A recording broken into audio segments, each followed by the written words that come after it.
the Oscars, A New History of Northern Ireland, Isaac Mizrahi and more. We take the weekend to highlight some of the recent books coverage in the Times. This week, the author Meg Wolitzer writes about the experience of seeing one of her characters come to life on the screen. Her novel, The Wife, is the basis of an Oscar-nominated film of the same name, with Glenn Close playing the lead role.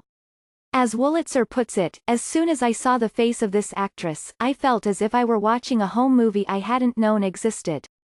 We put together a reading guide inspired by many of the nominated movies and a list of books for film buffs and novices alike. Gal Beckerman, an editor at The Book Review, reviews 2 new books that explore the benefits of tuning out: How to Disappear, by Akiko Bush, and Silence, by Jane Brox.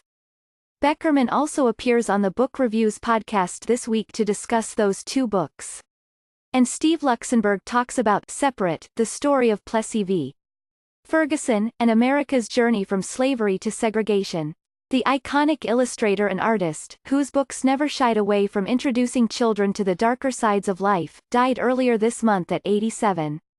Our children's books editor, Maria Russo, writes, "There's nothing out there like Unger's books anymore. Maybe that's because no one else is willing to pull the mask back on the grown-ups, their wars, their lies, their needless aggressions, with quite as much gleeful honesty. For me, literature is most effective when it's sort of plain," the fashion designer and author Isaac Mizrahi says in this week's By the Book. "Style is suspicious to me in general. I think that's true about my taste in everything. Food, decor, clothes." In Say Nothing, a true story of murder and memory in Northern Ireland, the journalist Patrick Radden Keefe uses the 1972 abduction of a Belfast mother of 10 to tell the story of the Troubles. The Times's critic Jennifer Salahi calls the book resolutely humane and meticulously reported. The Irish novelist Roddy Doyle says that Keefe's book has lots of the qualities of good fiction. Dwight Garner reviews the former FBI Deputy Director Andrew McCabe's memoir, The Threat: How the FBI Protects America in the Age of Terror and Trump. McCabe was fired last year.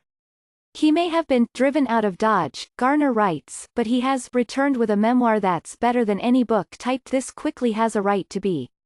Harul Segal considers Wayward Lives, Beautiful Experiments, by Saidiya Hartman, an exhilarating social history about young black women in the early 20th century who tossed out the narrow scripts about intimacy they had been given. And Janet Maslin loves The Border, the final volume of Don Winslow's Cartel trilogy, writing, "Winslow means to journey deep into a new kind of hell this time, and to suggest that his readers recognize the sensation.